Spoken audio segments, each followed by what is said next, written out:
Medigroup Physician Services presents Medigroup's 5 Questions with Healthcare Executives, produced by Bridget Wilson and Carrie Peters. Today's guest is Dr. Luis Almodovar, Chief Medical Officer and co-founder of Ergo Suture Corporation. Now, here's your host, Medigroup's Frank Gillespie. Well, hello and welcome to another edition of Medigroup's 5 Questions in 5 Minutes with Healthcare Executives. We are here today with Dr. Luis Almodovar with Ergo Suture. Doctor, thank you so much for being here with us today. We really appreciate your time and your thoughtfulness. Thank you. I am honored. Thank you very much for having me. Absolutely. We're honored as well. Thank you so much. Well, I won't waste your time. We'll jump right into these questions. What motivated you to reinvent suturing methods and technology? Well, that's kind of funny. I'm left-handed. And the genesis of all this is that when I was a surgical intern, I had to deal with right-handed suturing instruments. And that was a blessing in disguise because that led me to really analyze how I had to suture because I had to adapt all my movements. And because of that, I realized that you could improve on the process of suturing because it had a lot of repetitive steps. And that's what really inspired me to look for another solution. What a great story. That's an awesome story. And it's personally connected you and drove some changes in behavior. That's just fascinating. Well, let's go to the next question. Why do you think there is a need to improve suturing? Excuse me. Yes, of course. Suturing is something that's fundamental to surgery. It's something that's fundamental to almost all the procedures that we do. And it does take time. And the more time it takes, the more time that the operation takes. So there's something that you can re-engineer in terms of the process to make suturing more efficient, easier. Particularly, you have situations like laparoscopic surgery, minimally invasive surgery, in which suturing per se is more laborious, it's harder, takes more time, effort, cognitive load, as you say, for surgeons. Then you're really doing something that can affect a broad range of audiences and benefit a lot of surgeons and therefore a lot of patients for their procedures. Makes sense. I appreciate that. And how is your advanced suturing instrument different from traditional methods used for tissue approximation? You must understand that this is our baby. So I will describe it as such. But really, what this is that we take the normal needle driver, which has a static relationship between the needle and the instrument that drives it, in this case, a traditional needle driver. And that means that you have to clamp down on the needle with a vice grip. And then you have to drive that needle through because the needle and the instrument move in unison. And that means that they don't change relative to each other. So you have to drive it. And if you have to drive that needle again, as most of the time we do, to get more of the arc of the needle through the tissue, then you have to release it and regrasp it again further back and repeat the same process. Same thing for withdrawing the needle from the tissue. So that's a static relationship. The relationship between the needle and the needle driver does not change. So what happens? So we took, and instead of having these flat tips, we put rollers in.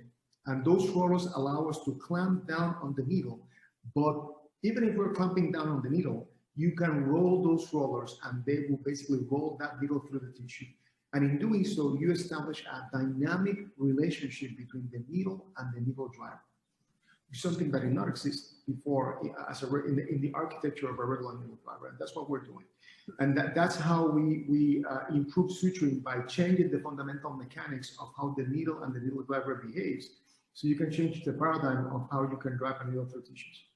That is an awesome explanation. And I've had the blessing and the benefit to see the prototype of this. So it's really it's very cool the way it works. And those little rollers are like little, what's the word I'm looking for? Like little BBs, but bigger than BBs. And that I can see, even though you're clamping down on them and squeezing down, those rollers assist the glide of making the suture. Right through the tissues. Agreed. That is fascinating.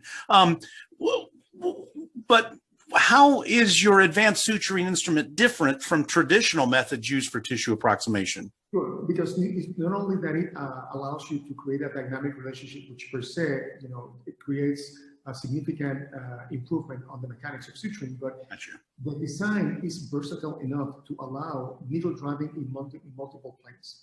So not only can you drive the needle in the usual way, which is, with the needle in this kind of orientation, perpendicular to a long axis of the device, as you would, but you can actually drive the needle flattened with the tip on one side, and then what you can do is you can drive the tip from one side to the other. and angles in between. And that is something that traditional needle drivers cannot do without having to torque the wrist significantly to try to do that and create that arc of motion. Remember that by substituting the needle driver flat tips for the rollers, you eliminate a couple of things. And one of the things that you eliminate is the necessity and the requirement for wrist rotation, wrist torquing for driving the needle. Our device allows you to just pull on a trigger, and that actuates that rotational mechanism in the device, which turns the rollers, which in turn allow the needle to go through the tissue in a gliding way. Very flexible, very, very unique, very different. I'm sure it's going to be totally well received by the healthcare public. Oh, absolutely. Well, doctor, specialized medical instruments often come with an expensive price tag. How will you achieve affordability? Sure. It's a business model, and the way that we have designed the device. We designed this device to be like a regular needle driver in terms of its familiarity for surgeons, meaning that we were very thoughtful and careful about designing an interface for the device that can allow you to use this device as a regular needle driver if you want to, but as a rotational needle driver if you need to. So you don't have to basically exchange instruments. So that's one thing. So you don't have to change the instrument that you use for adding costs for this. You can use this for both functions. The other thing is that we have built a lot of versatility into the device because we have made it so we have a modular device that has a reusable handle that can be used, for many surgeries, and then you have a detachable, interchangeable distal shaft, and that distal shaft can be used for several surgeries, and then it will be replaced because, of course, of the wear and tear. But now, this is the magic of all of this. The distal shaft is not a distal shaft that comes in one size. The distal shaft can come in several sizes, meaning that you can use a smaller shaft for open surgery, standard laparoscopic length instrument shaft for laparoscopic surgery, or a longer shaft for bariatric surgery, which means one huge thing. Not only can you use the same overall technology for all your cases, you can actually use the same device. That's awesome. That is. Creates a lot of versatility, and of course, the price per use is lower when you do that compared to other needle drivers, other advanced suturing systems out there, precisely because you build that reposability in the shop. So it makes for a very attractive proposition. Man, makes perfect sense. So that distal shaft and the end unit device that controls the distal shaft, both of those can be utilized in multiple operations, and they have a life to them, but multiple operations, sure. Which helps bring down the cost because you're able to reuse the instruments. Sure. And then you can have for many surgeries, and you can use the shaft for 5 surgeries, which brings the overall cost down. Absolutely. Okay. And that definitely accounts for more cost effectiveness when you use the procedure. So it's actually a very attractive value proposition for the device and for the entire system as well. Absolutely. Including the needles. Yeah. Yes, including the needles. Great point.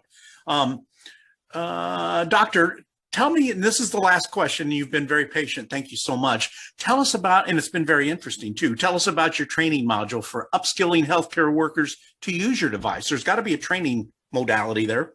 Good. So as I mentioned before, and I did it precisely because I understand that this is the basic for our training module. We designed the device to look, work, and feel like a regular needle driver if you want, which means that instead of just breaking away with all the familiar and already customary muscle memory and familiar techniques that the surgeon uses to suture, we capitalize on them because you can capitalize on that familiarity by having a device that allows you to do that because It's very familiar to the surgeon.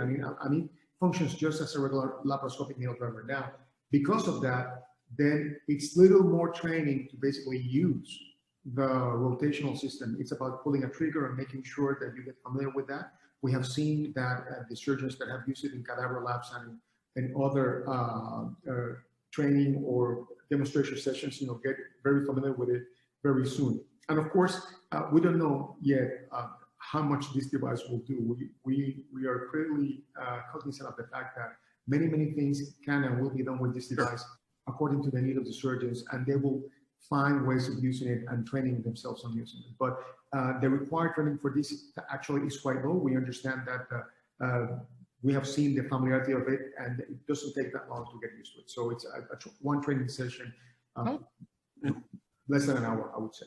That's fantastic. That's fantastic. Well, I hope our audience, and I'm sure they have been, is fascinated and curious about this new product. So we're looking forward to the launch of this, and look forward to continuing our work with and working alongside with Ergo Suture, and just getting to know one another even better. And certainly the passion is there. You can see that every time you speak. So really, really appreciate that. And again, appreciate your time. Thank you so very much. We promised you to be 5 questions and no more. And again, thank you very, very much. My pleasure. I'm always available for you. So whatever you need, just let me know. You're a kind man. Thank you, sir. And have a great 4th of July holiday. Thank you. Bye-bye. This has been MediGroup's 5 Questions with Healthcare Executives, produced by Bridget Wilson and Carrie Peters, and hosted by Frank Gillespie. Special thanks to Dr. Luis Almodovar, Chief Medical Officer and co-founder of Ergo Suture Corporation. This has been a MediGroup media presentation.